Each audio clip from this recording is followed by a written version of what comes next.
There we go. Recording? Okay, good. So thanks for coming, everybody. This mostly is for the people that are watching at home. Again, if you're watching this online, you got to make sure that you take notes using time indicators. So later when I talk about gender or deviance or whatever, write 350 on the left-hand side and then write what I talked about as you take notes through. Generally, to get credit, I say about 1 page front and back, writing-wise. If you just write 10 words with time indicators or very briefly, you wouldn't get full credit. You wouldn't get any credit. So that, obviously, the notes would be due the day of the test, which is Friday.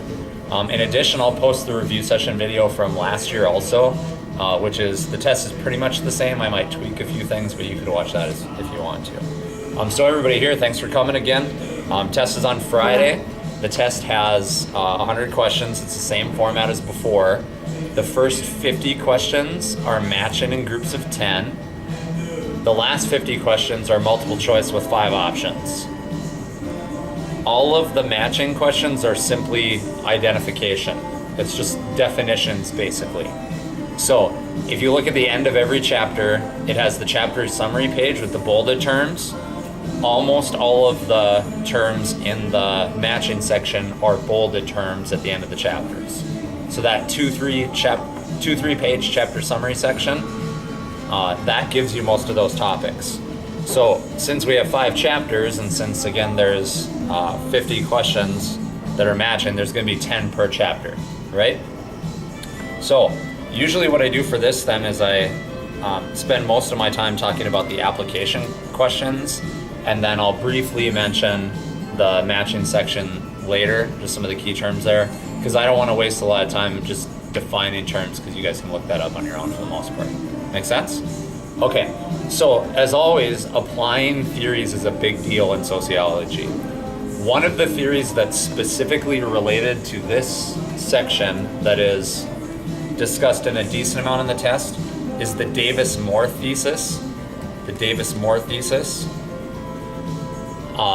Let me jump back a little bit and say, remember the chapters we're covering here now are chapter 6, which is on sexuality, chapter 7, which is on deviance, chapter 8 is stratification in general, chapter 9 is on global stratification, and chapter 10 is on gender stratification.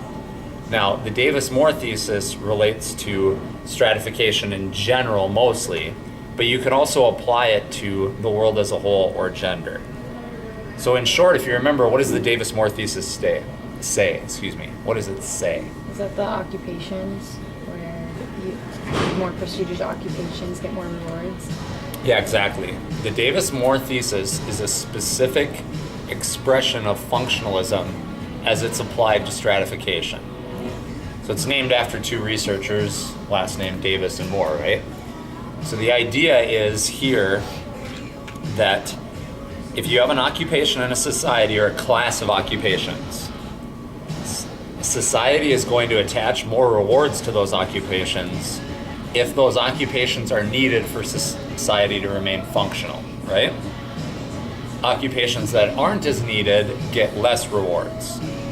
So the argument goes like this, like healthcare is super important, right? We want people that know how to treat people that are sick. That's a very good thing to have in our society, correct? So because that's something that's really needed for our society to function, that's one of the reasons why, that is the main reason why doctors get paid more. Okay? Makes sense? So how this applies to the test specifically is there's like 4 or 5 questions where it basically says, identify which statement most matches the Davis-Moore thesis. So I'll give you a scenario, and then you have to identify which of the statements match mostly with the Davis-Moore thesis, okay? Now, another section I wanted to talk about a decent amount here also was the last chapter, because me being gone one day and this short week where they cut a day out, we didn't have as much time to go over a lot of the concepts discussed in gender stratification. However, many of those concepts are also addressed in chapter 6, which is on sexuality, right? There's overlap there. So gender is discussed in both chapters, okay? Some of the concepts that get discussed include feminism. So what is feminism? What are the expressions of feminism? So let's start first with what is feminism?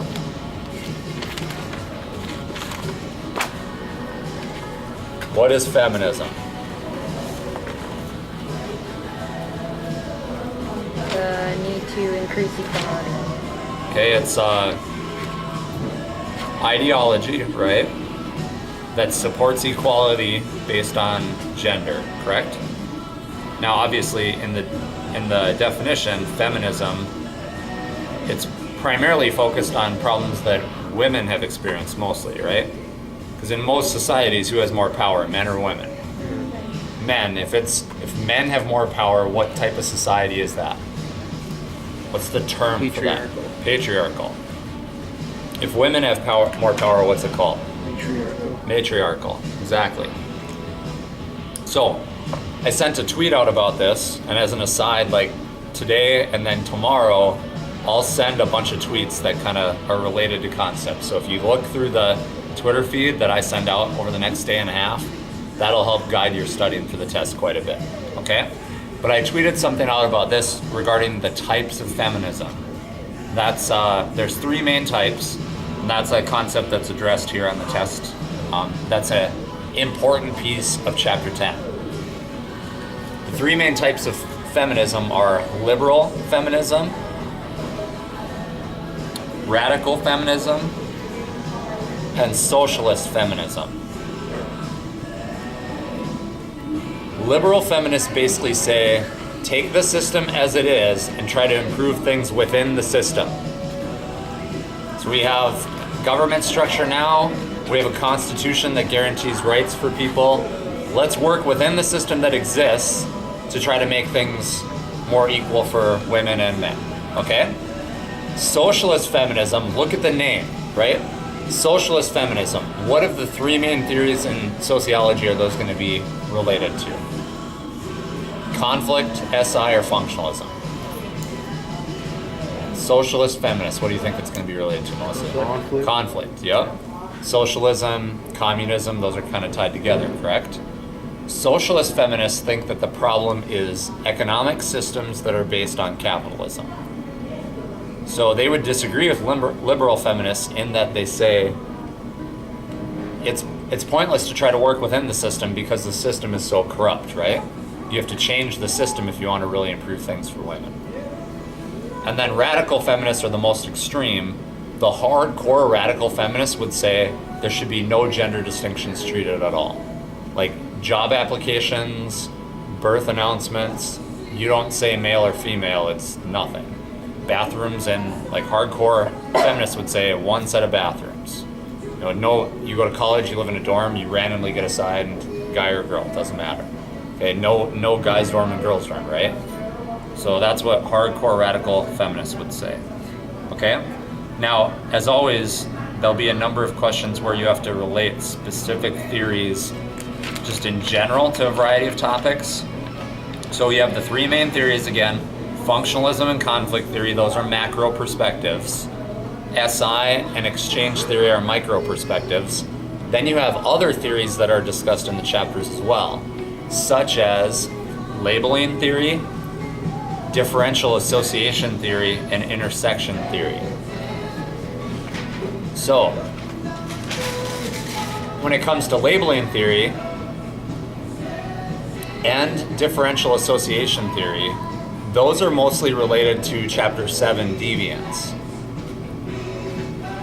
Labeling theory basically says that it doesn't really matter what somebody does in regards to whether it's deviant or not. What matters is how people label that behavior, right? How do they identify that behavior?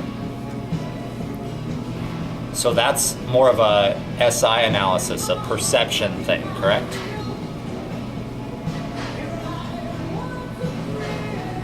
So to give you a simple example, if you just flat out told one of your friends, yeah, I'm going to meet one of my teachers at a restaurant, and that was it, right? Would that sound kind of weird? You'd be like, why are you meeting a teacher at a restaurant, whatever. If you said, this teacher does review sessions before the big unit tests and that's what they do, now people are gonna label that as less deviant, make sense? So it doesn't matter exactly what the reality is, what matters is the perception of the reality. Now, intersection theory, if you remember, what does that discuss? That was one of the terms I did on the clicker quiz in class on Monday. Intersection theory has to do with stratification.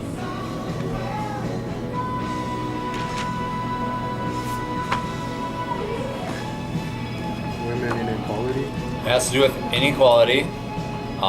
Women, not just women, but based on race or other statuses as well. So, intersection theory is an expression of conflict theory that basically seeks to try to figure out how people that have multiple minority statuses have a variety of things they have to deal with.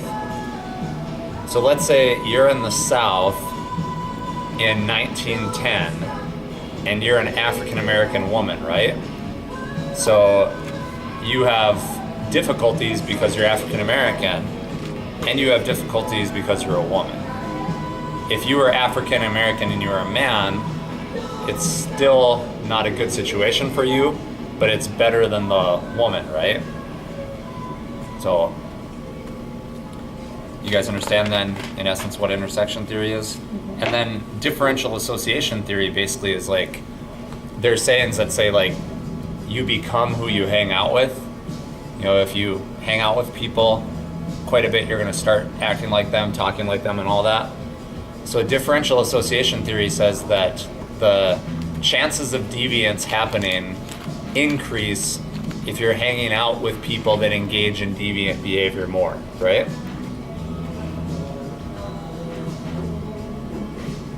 Okay, now let's just do some basic functionalist conflict theory, SI theorist analysis of a variety of things, okay? Remember chapter 6, sexuality, right? Which theorist would say sexuality primarily is an expression of power? Like if you really want to understand sexuality, you have to look at how one group uses power to control another group related to sexuality. Would that be conflict theorists, functionalists, or SI? Conflict theorists. What if somebody said the purpose of sexuality is to bring people together and perpetuate society?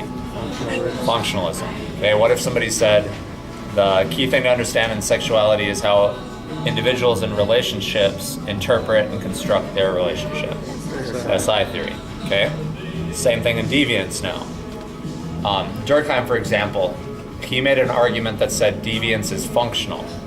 Why did Durkheim say deviance is functional?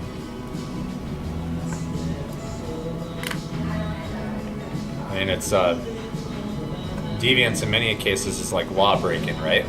So how could that be functional?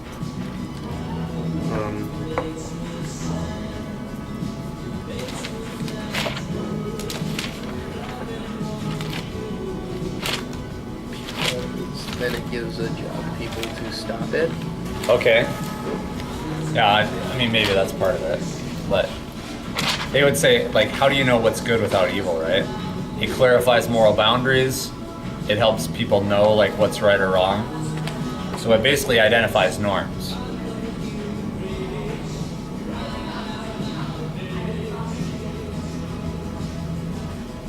Okay, in regards to gender stratification, there's also some important terminology that you can apply, and you'll see on the news actually quite a bit. If they talk about what's called blue collar or pink collar or white collar work. Blue collar, pink collar, white collar. What's blue collar? Manual labor. Physical labor, manual labor. What's pink collar?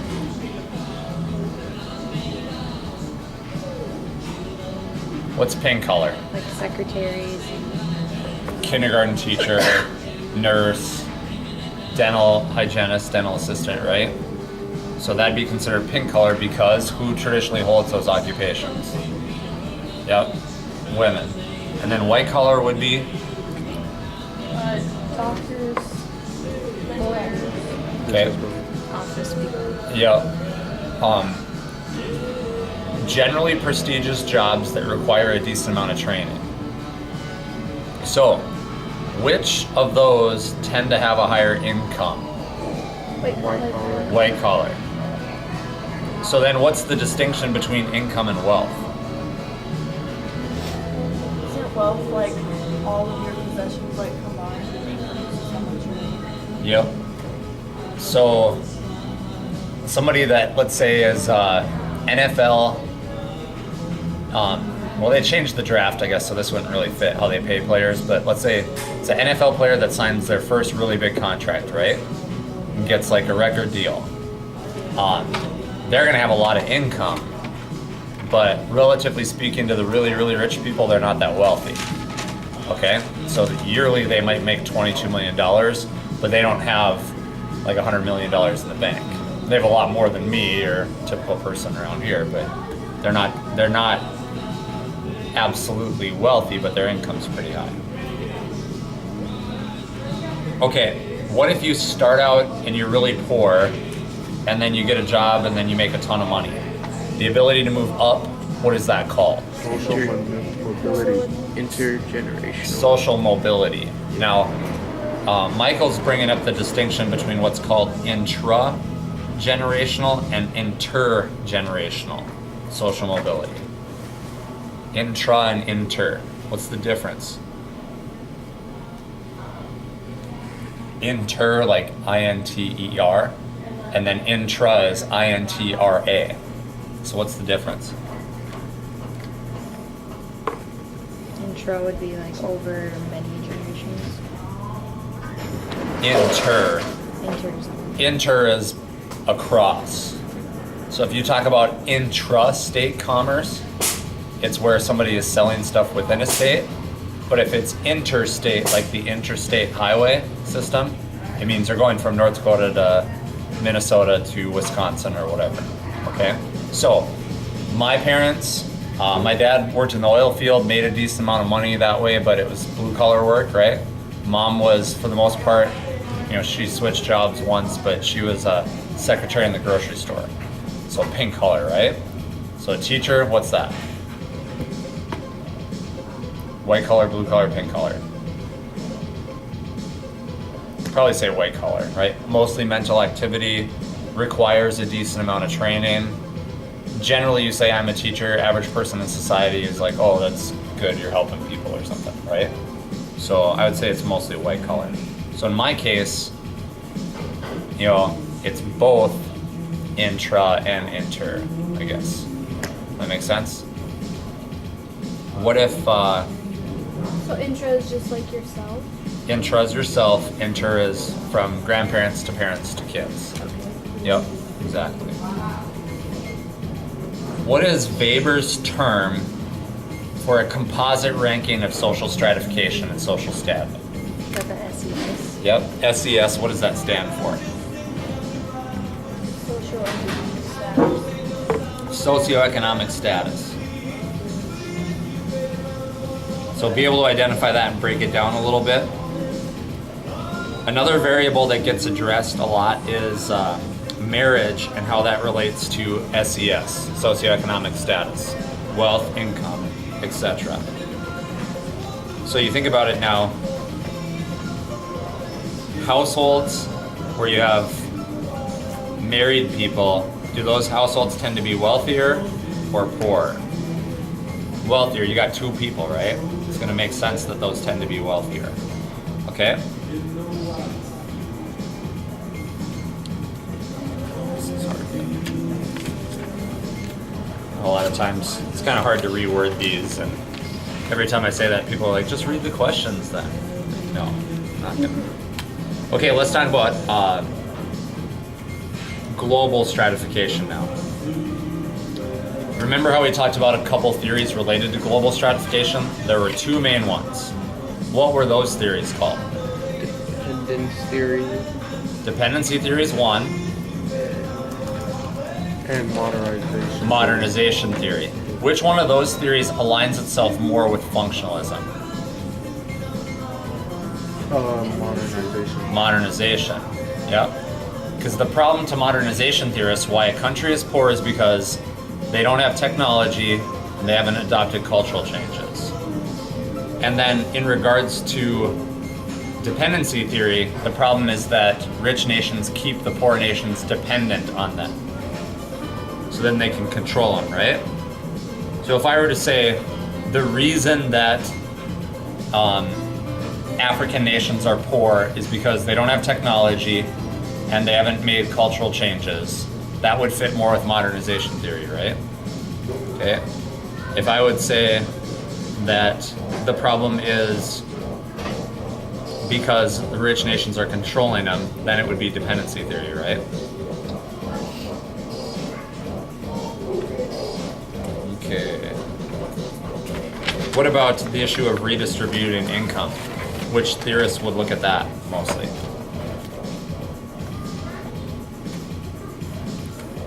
Conflict theorists, right? The problem's redistribution. Another thing we also talked about was the 5 types of slavery, if you remember. Chattel slavery, child slavery, debt bondage, servile marriage, and then human trafficking, right? Which one is the one where you directly own another person? Chattel. Chattel slavery. Good.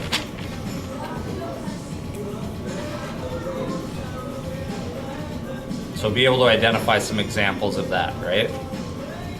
Also remember the distinction. What are the 3 levels of countries we talked about? Middle income. High, middle, and low, right? So give a couple examples of high income countries. United States, France. Australia.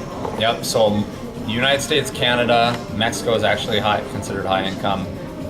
Europe, most of Europe, Australia, New Zealand, Japan, right? So middle income.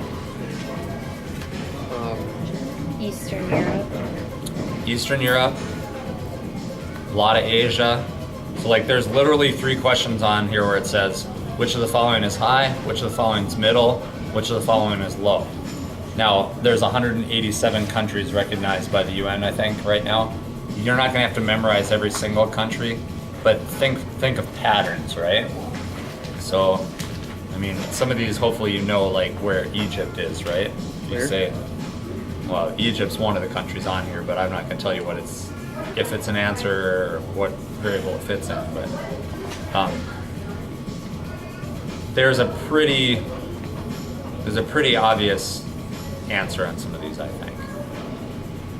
One of them you have to understand where it is and what resource they have, right? So Middle Eastern countries, for example, even though it's in Asia, what are a lot of them? Because they have a lot of oil, right? So, okay.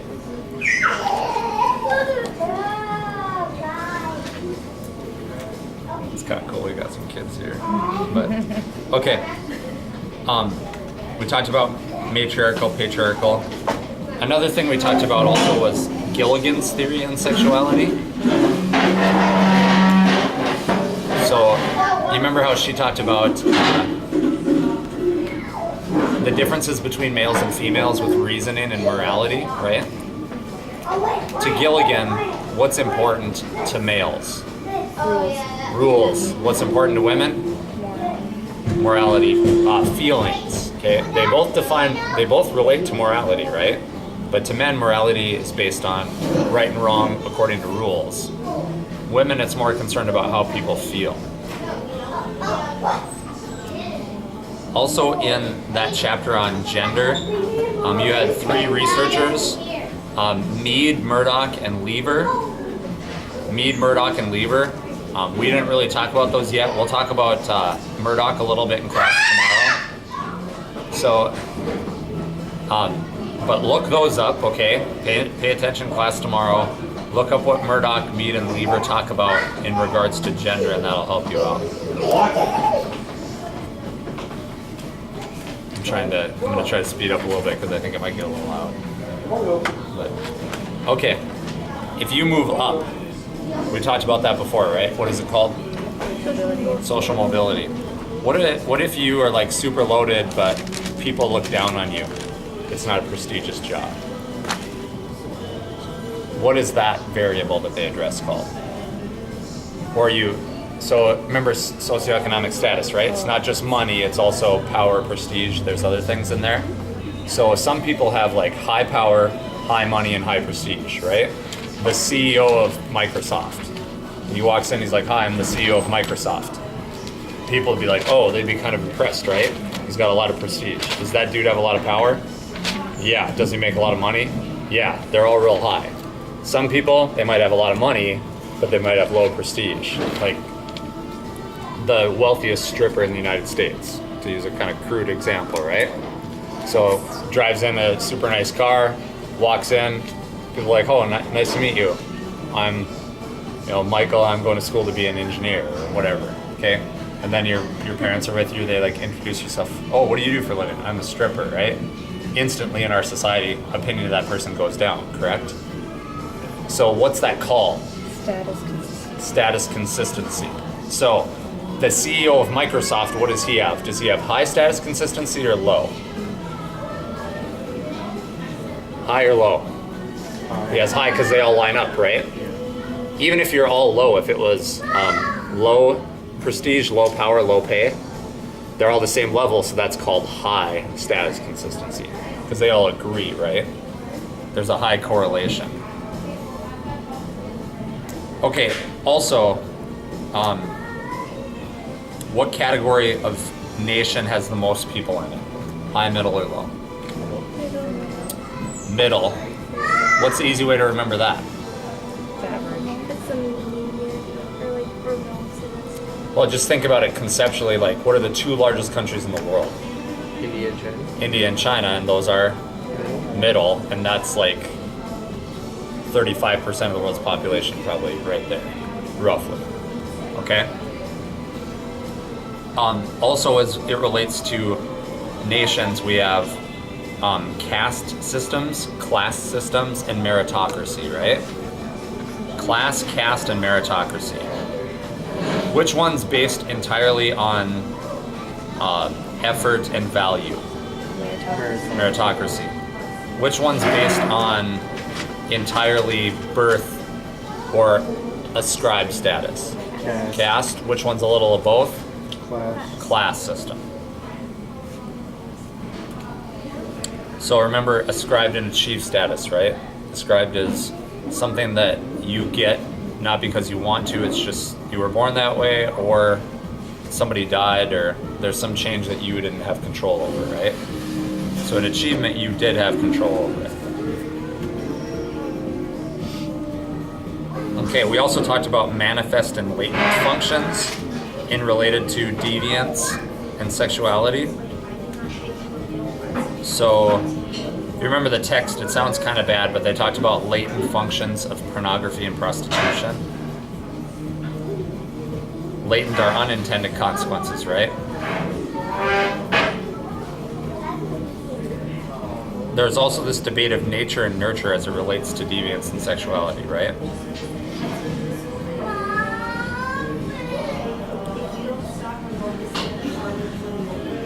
So, if something is hereditary, what is that? By nature or by nurture? Nature. Nature, yep. If you're taught it, it's nurture. Another theory we talked about was Merton's strain theory, remember? The boxes, I had you draw them out in class.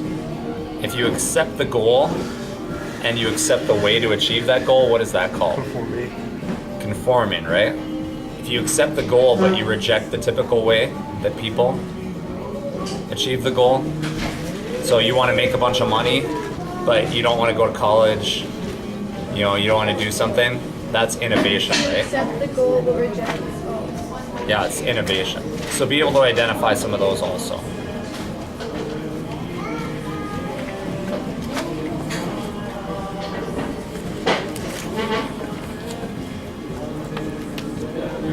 Okay,